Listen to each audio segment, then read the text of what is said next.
Ang kwento ni Tomby. Ang kwentong ito ay hango sa totoong buhay. Mula ito sa isa nating tagapakinig. Karanasan ito ni Rodel. Taong 1993, probinsya ng Leyte. Hindi maiwasan ang pagtataka, lalo na kung dayo ka sa isang lugar. Kagaya ng binatang si Rodel, 22 taong gulang. Mula sa Maynila ay pumunta ng Leyte upang magpagamot sa isang albularyo. Wala namang sakit ang binata. Ang ina nitong nagdurusa ng barang ang ipapagamot. Buwan ang lumipas ngunit wala pa ring pagbabago sa kalagayan ng ina. Ilang ospital na ang napuntahan. Ilang doktor na rin ang sumuri. Subalit walang ni isa ang nakapagbigay ng tamang lunas. Malaking halaga na rin ang ginastos para sa medisina, na ang resulta, lalo lamang pinalala ang sitwasyon. Nang bumisita ang kaibigan ng ina, ito ang nakapagsabi na maaaring barang. Ito rin mismo ang nagsuwestyon na ipagamot na sa albularyo. Nagbigay ng pangalan at lugar. Ito sila ngayon. Nagtatanong kung saan matutunton ang nagngangalang Felipe. May pagdadalawang isip pagdating. Dahil may nagsabi na ang hinahanap na matanda ay hindi madaling kasundo. Na kung minsan hindi tinatapos ang panggagamot kapag nakasagutan ang kaanak ng pasyente o ang mismong pasyente. Binalaan na anuman ang sabihin ito, piliin na sundin kesa sagot-sagutin. May ilang beses na tinamaan ng sumpa ang pasyente dahil sa hindi pagkakaunawaan. Imbes na tulungan, tinuluyan pa ito. Tinawagan ni Rodel ang kaibigan ng ina. Kinumpirma kung tama ba ang pagkakalarawan sa matanda na pinagtanungan. Tumugon naman ito, kaya't nag-aalangan ng binata. Ugali ng nakakatandang kapatid na kasama ngayon ang mag-usisa. Hindi ito titigil hanggat hindi malilinawan. Ate Ima, baka pwedeng manahimik ka na lang muna. Isarado mo yung bibig mo kapag harap na natin yung albularyo. Kilala pa naman kita. Tutuloy na lang tayo kasi ang layo pa ng binahe natin kung aatras lang din. Isa pa, isaisip mo na para kay nanay yung ginagawa natin. Maliwanag ba? Wika ni Rodel. Aba, kung makapagsalita ka parang ang sama ko ha. O siya, ito na ang sityong itinuro ng tambay. Alin ba rito yung tahanan ng albularyo? Kubo raw pero kubo naman lahat ng bahay rito eh. Tugon ni Ima. Nilinga ng binata ang paligid. Sinuri ang bawat bahay. Hindi naglaon ay natukoy ang tahanan ng albularyo. Ang sabi ng pinagtanungan sa daan, merong bungo ng ibon at pusa sa bukana ng bakod. Pagkalapit doon, walang sagot mula sa loob. Nakailong ulit sa pagtawag kaso nga lang, parang wala namang tao. Hindi nagtagal, umandar na ang pagkamaldita ng kapatid. Ayaw nito ang maghintay at masyadong mainipin. Dumampot ng bato at kinalampag ang bahagi ng bakod na yari sa yero. Kagad naman itong pinatigil bago makabulabog. Subalit naagaw na ang atensyon ng albularyo. Malakas at buong boses ang nagpatigil sa magkapatid. Pati ang ina na nakaidlip ay nagising. Lumabas mula sa kubo ang isang matanda. Magulo ang mahabang buhok. Gayon din ang bigote na namumuti. Sa tansya ni Rodel, 80 taong gulang na ito. Matagal nang tahimik ang lugar na ito. pero binubulabog ng mga dayo. Ano bang sadya nyo at kailangan pang kalampagin ng yero? Napakaiingay nyo. Wika ng matanda. Nandyan lang pala kayo. Ang tagal niyo pang sumagot. Magpapagamot ho kami. May nambarang sa nanay ko eh. Wika ni Ima na para bang may halong inis sa boses. Hindi ko gusto ang tabas ng dila mo, Iha. Sino ka ba sa inakala mo? Ayusin mo ang tono dahil mas matanda sa iyo ang kaharap mo. Tugon ng matanda. Sinita ni Rodel ang kapatid na inirapan ang matanda. Ang binata na lamang ang nakipag-usap. Magandang araw po sa inyo, Manong. Ikaw po ba si Mang Felipe? May nakapagturo po sa amin na mahusay kayo pagdating sa panggagamot ng barang eh. Itong nanay kasi namin, biktima po siya eh. Nagbabaka sakali lang na matulungan nyo kami. Ako po pala si Rodel. Itong ate ko naman po si Ima. Wika ni Rodel. Magkapatid kayo. Baka ampun niyang babae. Ang bait mo. Halata sa boses at galaw. Samantalang yung isa ay parang pinaglihi sa demonyeta. Ang nanay mo, tama, biktima ng barang. Mamanarangan ng uri ng sumpa at iilan sa laman ng nanay nyo. Nabubulok na. Kaunti na lang din ang oras niya kaya mainam siguro na magpaalam na lamang kayo. Wika ni Mang Felipe. Kunot noong tumitig si Rodel sa albularyo. Hindi malaman kung sinasadya ba ang pagsabi o nagbibiro lang. Ngunit nang makitang seryoso ito, napahugot ng hininga ang binata. Manong, hindi ganyang klase ng tulong ang pinunta namin dito. Sabihin niyo na lang po kung tutulungan niyo kami o hindi. Alis din po kami anuman yung desisyon ninyo. Wika ni Rodel. Tumitig ang albularyo sa ina nila na nakasakay sa wheelchair. Hindi naglaon. Maluwag na binuksan ang pinto para maimbitahan sila papasok. Walang mapagsidla ng tuwa ng binata. Naglalaro sa isipan ang ideya na gagaling ang ina. Tahimik itong pinanood ang pagsuri ng albularyo. Naghanda ito ng batya na binuhusan ng dinurog na bagay ang tubig. Ibinabad ang bimpo at pinatong sa noo. Nagsindi ng insenso. Itinusok ang daliri. Kinuhanan ng kaunting dugo. Pagkatapos, nagsimulang magsambit na mga kataga. Kinapa nito ang bahagi ng katawan na nagkulay lila. Bilog na tila tanda ng bubog. Bahagyang napaaray ang pasyente.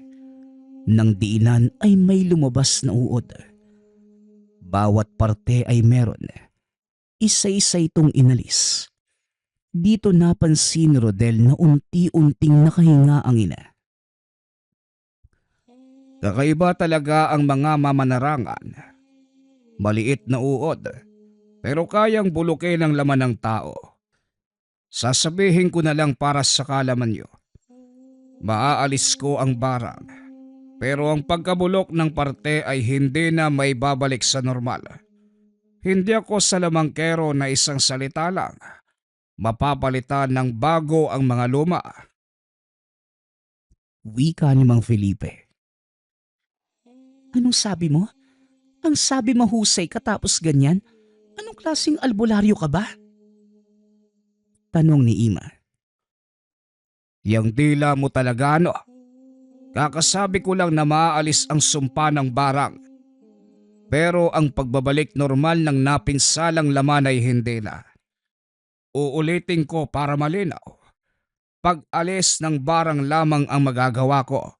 Nagkakaintindihan ba tayo? Wika ni Mang Felipe. Manong, kung sakaling maalis po yung barang, gagamutin niyo naman po si nanay, hindi ba? Bahala na kung hindi babalik sa normal yung kondisyon ng organ. Basta mababawasan yung pagdurusa niya. Alam mo, iho, mas mabuti pa kung ikaw ang magsasalita kesa dyan sa kapatid mo. Magkakaintindihan pa tayo nang hindi humahaba ang usapan. Oo naman, gagamutin ko ang kondisyon ng nanay mo. Mababawasan ang pagdurusa niya. Pagagaanin ko ang kanyang pakiramdam. Teka nga, inalis mo na ba yung barang? Puro ka daldal dyan eh. Tapos maya-maya nasa katawan pa ni nanay yung sumpa. Sabat ni Ima. Dito na sumenya si Mang Felipe. Napatahimikin ang nakakatandang kapatid. Sinita naman ito ni Rodel. Sa kabila ng sinabi ng albularyo, kahit papano, nakahinga ng maluwag ang binata. Sa pagkakataong ito, may maaasahan pa siya. Matapos ang gamutan, pinagpahinga muna ni Mang Felipe ang ina nila. Sila naman ay binigyan ng unan at banig. Itinuro ang bakanting pwesto ng sala. Hindi na rin nakapagreklamo dahil wala ring pagpipilian. Sa unang gabi na pagsilong sa tahanan, hindi makatulog ang magkapatid. Hindi naman sa namamahay, sadyang tila may kakaiba lamang sa paligid. Kinumpirma ni Rodel kung nadidinig din ba ng kapatid ang mahihinang pag-ungol, ang nangangamoy sunog na buhok, ang pabalik-balik na pagdaan ng anino sa pagitan ng maliit na siwang sa kawayan na dingding. Kung bubong naman ang pag-uusapan, para bang mahawi ang pawid. Tinignan ng binata ang kwartong kinalalagyan ni Mang Felipe. Mahimbing naman itong natutulog. Sa kabila naman ay ang ina. Silang dalawa ng nakakatandang kapatid ang panaypalitan ng tingin. Hoy, hindi kaya may halimaw sa lugar na ito? Kinikilabutan ako. Bulong ni Ima. Samantalang si Rodel, sumenya sa kapatid na huwag mag-ingay. At nang makatsyempo, dahan-dahang gumapang sa may bintana para silipin ang nangyayari sa labas. Mayabong ang damo sa bahaging yun, ngunit malinaw na nakikita ang nakatayong nilalang. Hindi maunawaan ng binata kung paano nagkaroon ng ganong klase ng katawan. Hanggang tuhod lamang nito ang mga halaman na kung ikukumpara sa tangkad niya, lampas bewang. Isa pang napansin, mahaba at malapatpat ang braso. Ang mga daliri naman ay parang manipis na kahoy. Mahaba ang buhok na sumasabay sa galaw ng hangin. At hindi naglaon. Nag-iwas ng tingin si Rodel nang lumitaw ang malaapoy na nanlilisik na mga mata. Nagmamadali sa paggapang, pabalik ng higaan, sabay talukbong ng kumot. Makaraan ng ilang sandali, naliligo ng pawis ang magkapatid. Hindi na halos makahinga sa ilalim ng kumot dahil sa init.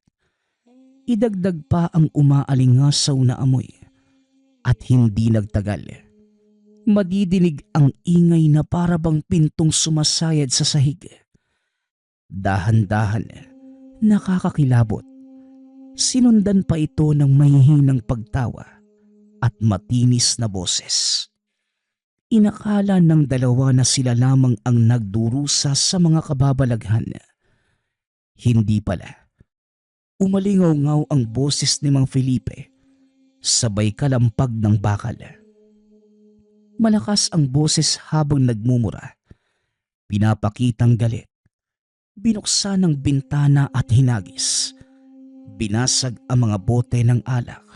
Ang gasera sa tabi ay hinagis na rin. Punyeta. Sige, subukan mong lumapit. Tatadtarin kita ng pinong-pino. Anong oras na nang bubulabog ka pa rin? Nagpapahinga yung tao pero mapangahas ka. O sige, lumapit ka nang magkasubukan tayo. Banta ni Mang Felipe. Tahimik ang paligid ng mga oras na yon, kaya't umalingaw-ngaw sa buong dako ang boses ni Mang Felipe. Malutong ang pagmura. Sunod-sunod na tila sukdulan ang galit sa mundo. Saka lamang huminto sa pagbabasag ng maubos ang bote. Makalipas ang ilang sandali, napansin ni Rodel na unti-unti nang nawawala ang presensya ng nilalang. Tumigil na din sa pagsasalita si Mang Felipe. Hinihingal na napaupo. Ayos din yung pakulo mo, Manong no? Ang lutong niyo pang magmura, no? Una ni Ima. Alangan naman, nandyan na yung aswang sa labas. Ano ba gusto mong gawin ko? Imbitahan ko sa tahanan ko. Ganon. Kayo naman, walang magagawa ang pananahimik. Minsan magiging dahilan pa ng pagkamatayan. Kapag may napansin kayong ganon, murahin nyo kagad. Sabihin na kilala kahit hindi naman. Pakitaan ng tapang dahil kahit papano, matatakot pa rin ang aswang. Tugon ni Mang Felipe. Ano bang malay namin sa aswang-aswang na yan? Wala nga ganyan sa lugar namin Kaya ayaw kong magpatuloy ng dayo, lalo na yung tubong syudad. Mga walang kalam-alam, mga mangmang. Manong, maraming salamat po. Kung hindi dahil sa inyo, parang hindi luluba yung aswang na yun O siya, bumalik na lamang kayo sa pagtulog. Susuriin ko lang ulit ang nanay nyo. Baka may pinuslit ang nilalang. Huwag na kayong mag-alala. Hindi na babalik yung aswang na yon. Wika ni Mang Felipe. Dito lamang nakampante ang magkapatid. At nagtiwala rin kay Mang Felipe dahil isa itong albularyo. Kinabukasan, nagising sila na nagkamalay ang ina. Maayos na ang pagsasalita. Nagagawa na ring iunat ang katawan. Magaan ang pakiramdam kumpara noong nagdurusa na hindi halos babangon sa higaan. Nakakapaglakad na rin ito ngunit hindi na muna pinakilos ni Mang Felipe dahil baka mabinat at mabigla ang katawan. Nang hinalungkat ni Rodel ang pinagbihisang pantalon para kuhanin ang pitaka, natigilan dahil wala na ito. Nagtataka dahil butas ang bulsa. Saktong mahuhulog ang laman. Dito naalala ang siksikan pagbaba ng sasakyan. Puro lalaki ang lumapit sa kanya. At dito lamang napagtanto na mandurukot pala ang mga lalaking yon. Nahihiya itong humarap kay Mang Felipe. Manong, magkano nga po yung ibabayad namin? Pasensya ka na po, may kaunting problema Nawawala po yung pitaka ko. Wika ng binata. Sabay lahad ng pantalon na butas ang bulsa. Natawa naman si Mang Felipe at ayon dito. Hindi naman siya nagpapabayad. Ang sa kanya lang, makatulong ka sa nangangailangan. Kaso para naman sa binata at sa ina nito, nakakahiya kung aalis sila na walang inaabot. Ano naman ang ibabayad nyo, Aber? Nawala nga yung pitaka nyo, hindi ba? Huwag nyo nang alalahanin yon. Hindi talaga ako naniningil. Sandali. Iniisip nyo ba na baka ibalik ko ang sumpa pagkalis nyo na walang bayad? Nako, hindi yan mangyayari. Hindi ako ganyang klase ng tao. Huwag nyo nang isipin yon. Ayos lang. Tumutulong ako na walang hinihinging kapalit. Yan ang pagsisilbi ko bilang albularyo. Wika ni Mang Felipe. Manong, nakakahiya po kasi. Ginawa niyo ang lahat para alisin ang sumpa sa akin. Tapos hanggang pagpapasalamat lamang ang maibabalik namin sa'yo. Huwag po kayong mag-alala. Gagawan po namin ang paraan para makapagbayad sa inyo. Wika ni Nanay Len. Mahigpit ang paghindi ni Mang Felipe ngunit ang mag-ina ang makulit. Ayaw umalis ng tahanan na hindi nakakapagbayad. Sakto naman na anihan na sa susunod na linggo, kaya't ito ang naisip ng binata. Tutulong sa paggapas ng mais at iba pang produktong sakahan ng matanda. Wala ding nagawa ang albularyo kundi pumayag. Sa pamamalagi sa tahanan ng matanda, napatunayan na sa kabilang banda, mali ang pagkilala ng mga tao dito. Oo, nariyan ang kagaspangan ng ugali, ngunit hindi maikakaila ang kabutihan ng loob. Nasaksihan mismo ni Rodel ang malasakit nito sa kapwa, lalo na kapag may pasyenteng isasalba. Lingid sa kalaman ng karamihan kung ano ang kayang gawin ng nasa larangan para lamang sa pasyente. Hindi lang karunungan ang binubuwis, kundi maging ang buhay. Isa sa nakakamanghang bagay kay Mang Felipe, hindi ito napapagod. Halos isahang buhat ang sako-sako ng inaning mais. Nagsimula sila na madaling araw. Gabi na natapos, ni hindi nga napansin na pinagpawisan. Ayusin mo naman ang paghawak ng sulo, bata. Madudulas ako nito sa'yo eh. Wika ni Mang Felipe, para maalis ang tingin ng binata. Pasensya na po kayo. Hindi po ba kayo napapagod? Buong araw ka na pong nagtatrabaho sa bukirin. Gabi na nga tayo nakauwi. Tapos ngayon naman, dediretso tayo sa susunod na gagawin. Hindi po ba uso sa iyong magpahinga? Tugon ni Rodel.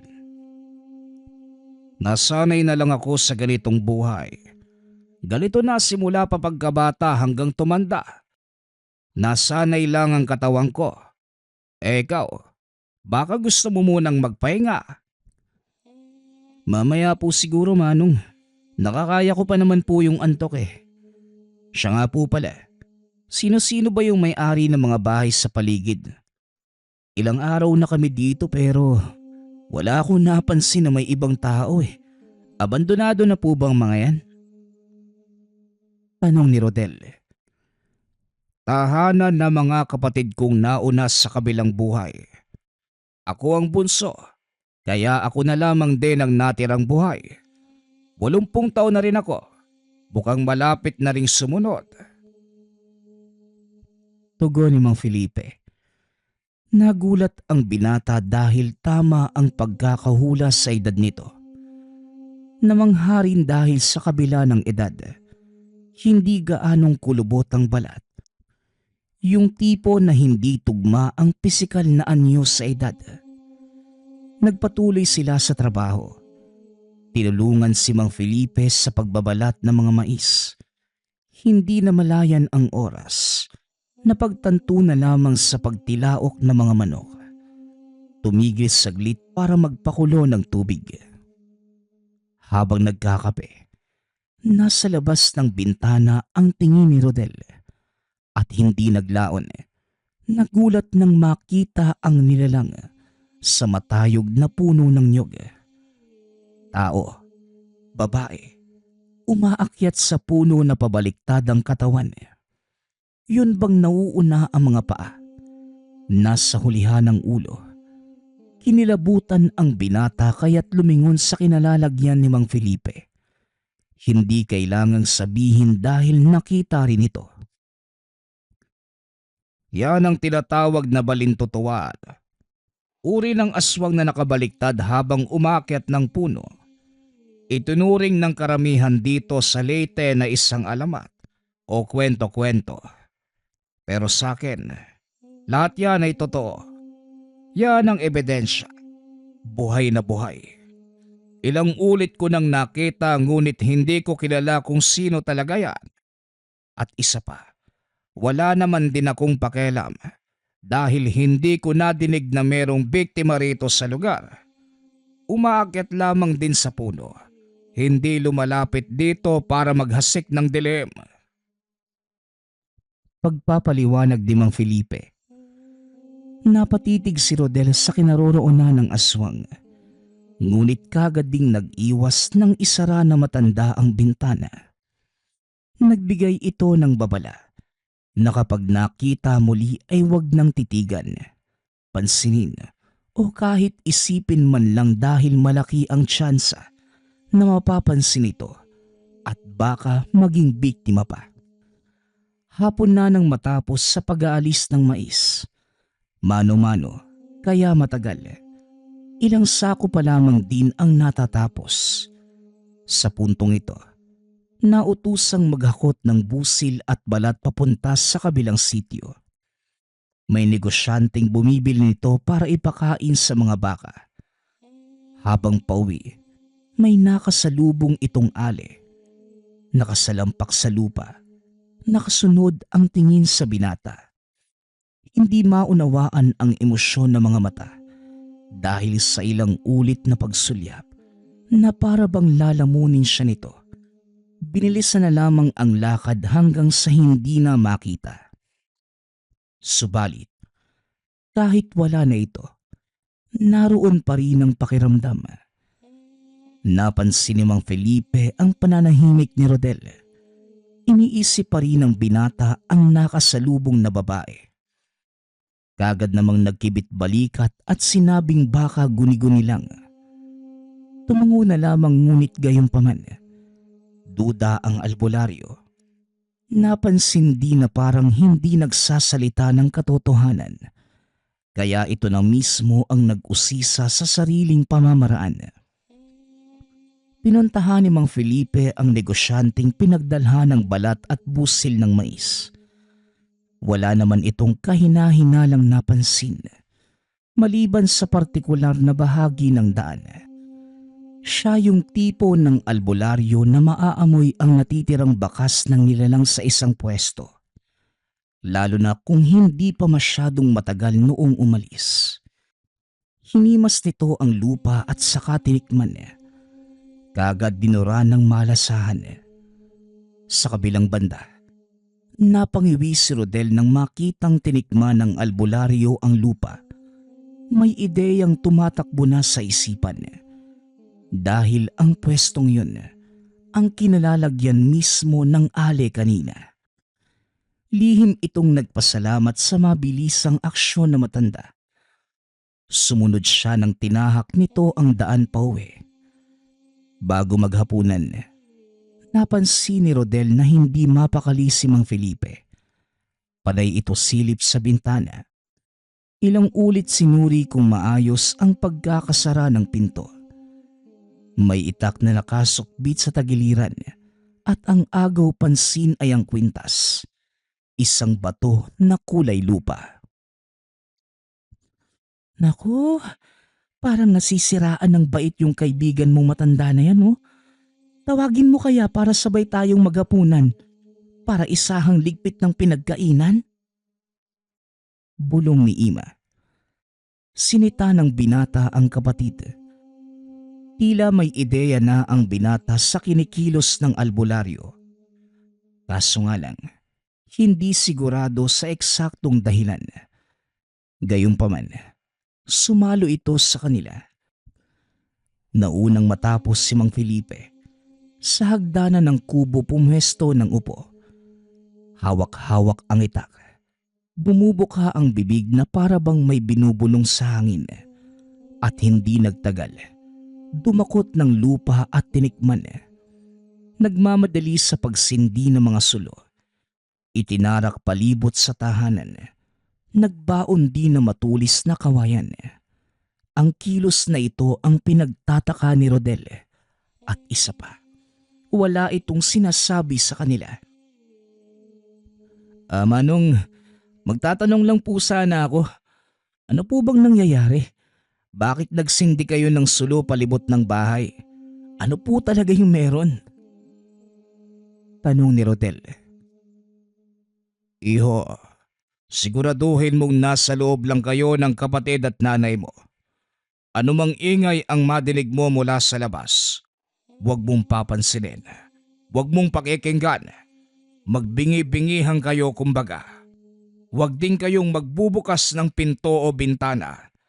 Kahit boses ko pa ang madinig ninyo. Nagkakaunawaan ba tayo? Tugon ni Mang Felipe. Po, bakit naman? Ano po ba talagang meron? Yung aling nakasalubong mo kanina, iyon ang balintutuwad. Sinabihan na kita na huwag mong tignan sa mata, huwag mong papansinin, pero sa nararamdaman ko parang lumabag ka. Hindi kita sinisisi. Nasaan yung tao kasi yung kaya marahil wala kang ideya? Tandaan mong mabuti ang sinabi ko. Sa loob na lang kayo. Magbingi-bingihan anuman ang madidinig dito sa labas. Hindi nyo kailangang magbukas ng pinto dahil ako mismo ang gagawa kapag tapos na ako. Babala ni Mang Felipe. Hindi nakapag-usisa ang binata nang isara na matanda ang pinto. Nanlamig ang katawan sa salita nito. Dali-daling tinipon ang kapatid at ina. Sa sala sila pumwesto. Sinabihan ang mga ito tungkol sa bilin ng albularyo. Wala nang nakapagtanong dahil natatakot. Katulad ng sinabi ni Mang Felipe, may ingay sa labas. Yung tipo ng ingay na unang pagkadinig. Kikilabutan pati ang iyong kaluluwa. Idagdag pa ang alulong ng aso sa hindi kalayuan. At dahil malakas ang apoy ng mga sulo sa labas, rumerehistro ang anino sa dingding. Maliban sa figura ng albularyo, meron pang isa. Isang babae na bahagyang nakayuko. Mahaba ang mako ko. Tumutulo ang laway. Magulo ang may kahabaang buhok. Kakaiba ang galaw. Tahimik na pinapanood ang tila palabas ng mga anino. Hindi man aktwal na nakita ang bakbakan. Sa pamamagitan ng rumerehistrong anino, may ideya sila sa kaganapan. Malupit ang galawan ni Mang Felipe. Hindi may kakaila ang bilis ng nilalang. Ngunit nauunahan ito na matanda sa lahat ng pagkakataon. Susugod pa lamang ito. Sinasalubong na ng pag-atake. Ilang ulit nagpaula ng kalmot ngunit lahat ng yon ay naiwasan. Nang humagupit ang mahabang dila, dito naisahan ng albularyo. Naguguluhan din si Rodel dahil ang dila nito ay hindi naman umaabot sa kinalalagyan na matanda. Ngunit base sa kilos, mayroong sumasakal. Hindi nagtagal, iginalaw ng nilalang ang dila. Kasabay nito ay ang pagtilapo ni Mang Felipe. Sa puntong yon, kumatok ang nilalang. Tinangkapang gamitin ang boses ng albularyo. Ngunit walang nakinig, walang nagbukas. Naging tuod na rin ang mag-ina sa labis na panlalamig. Hanggang sa lumakas ang kalampag na para bang tatanggalin ng pinto. Ngunit bago ito mangyari, nakaganti si Mang Felipe. Tumagos ang itak sa katawan ng nilalang. Kaso naibalik din sa pamamagitan ng kalmot. Gayunpaman, hindi yon alintana ng matanda. Sinaksak niya ng sinaksak ang nilalang at hindi naglaon. Nalupig din ito.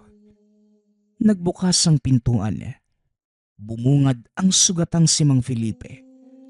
May bakas ng pagkakasakal sa leeg.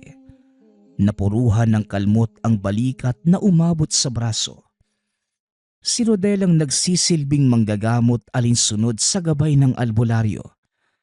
Sa kabutihang palad, naagapan naman, pinakuha lamang ng lupa. Binulungan ng orasyon at saka nilunok. Titig na titig ang binata rito. Nagtatanong ang mga mata kung paano makakagamot ang lupa. Nang mahimasbasan si Mang Felipe, pinagtapat ang bisa nito. Mapag-usisa ang mga mata mo. Iho, mabuti yan dahil malalaman mo ang mga bagay-bagay sa tulak ng iyong kuryosidad. Napansin ko rin ang pagtatanong mo sa kwintas at sa pinagawa ko sa lupa. Tinikman, tapos ngayon nilunok. Ang ritual na pagtikim ay para malaman kung sino ang kaaway. Kung nandyan ba o palapit pa lang. Ang pag-ihip ng orasyon at paglunok ay nagsisilbing gamot sa espiritual na sugat at sa pinsala ng kaloob-looban. Lahat ng ito ay parte ng pamamaraan sa tinatangang kong gamit, ang mutya ng lupa. Ipinakita ito ni Mang Felipe, ngunit hindi hinayaang kunin ng binata o ng kapatid o ng ina. Itinuturing na sagrado kaya't pinagbabawal na mahawakan ng sino-sino. Tumitig lamang ito at nang magsawa na sa kakatingin, kagading tinago na matanda. Namangha si Rodel, hindi akalain na malawak ang kaalaman ng albularyo. Ang buong akalay hanggang panggagamot lamang sa barang ang alam.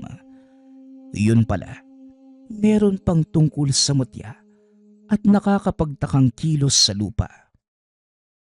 Mabilis na gumaling si Mang Felipe. Ilang ulit ding nilapatan ng gamot at orasyon ang sugat sa katawan. At nang magawa ng kumilos, nagpaalam itong susuriin ang paligid kung may naiwan bang bakas ang balintutuwad. Hindi na nakasama si Rodel dahil hindi pumayag ang albularyo. Nalaman na lamang niya sa kwento nito pagbalik. Ang sabi, habang sinusundan ang bakas naabutan ito sa isang sitio kung saan meron pang kasamang kauri. Hindi inaasahan ni Mang Felipe na marami ang lahi. Ngunit hindi ito natakot. Nabigla lamang sa dami. Naghihingalo ang balintutuwad na nakalaban. Naghamon ang kapwa nito aswang, bagay na hindi inurungan. Nang magsimula ang aktwal na labanan, hindi nagawang makalapit ng nilalang. Dumakot ng lupa si Mang Felipe. Hinipan ng orasyon ang hangin sabay hagis dito. Nang tumama, naging tuod na lamang matapos maparalisa ang katawan. Kagad itong bumagsak. Hindi makapaniwala ang angkan. May humakbang para sumugod, ngunit hindi pinigilan ng isang matanda. Malakas at malinaw ang bigay na babala. Ang kaharap natin ngayon ay isang malakas na antingero. Saksi tayong lahat sa ginawa niya sa kapatid natin. Kung susubukan niyo pang manlaban, hindi nalalayong uubusin tayo ng matandang yan. Kaunti na lamang ang lahi natin.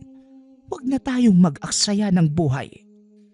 At ikaw, antingero, ipagpatawad mo ang kalapastanganan ng aking kauri.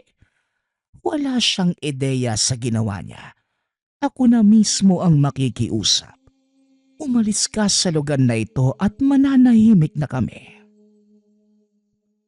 Wika ng lalaking balintutuwad. Matapos ang kasunduan, nilisan ni Mang Felipe ang lugar. Hinantay na lamang din ng mag-ina na matapos ang pag-aani ng mga pananim. Ang tulong ang magsisilbing kabayaran sa paggamot kay Nanay Lena. Ilang araw ang lumipas bago umalis sa poder ni Mang Felipe. Ito na rin mismo ang umako sa gastusin nila pabalik ng Maynila. Bago ang biyahe, naglapat ng orasyon ang albularyo sa bawat isa. Layon na maiwan sa lugar ang anumang kababalaghan na naranasan.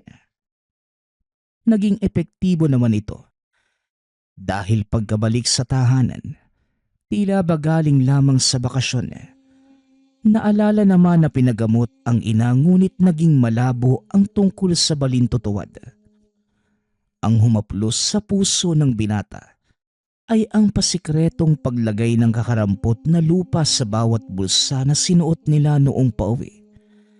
Hindi inaasahan na ganoon kabuti ang puso ni Mang Felipe. Sinigurado nitong makakarating silang ligtas sa anumang banta ng panganib. At bilang alaala at tanda ng albularyo, itinago ni Rodel ang lupang yun. Sa napapansin ng binata, habang tumatagal, nagbibigay ng gabay ang lupa, lalong-lalo na sa kaligtasan. Magpasa hanggang ngayon, hinding-hindi niya malilimutan ang kwento ng bantog na albularyo sa Leyte na may tangan ng mutya ng lupa. Nagpapasalamat nga pala ako sa lahat ng sumusuporta sa ating channel. Nawa ay patuloy niyong suportahan at pakinggan ang ating mga kwento. Hanggang sa muling pakikinig. Paalam.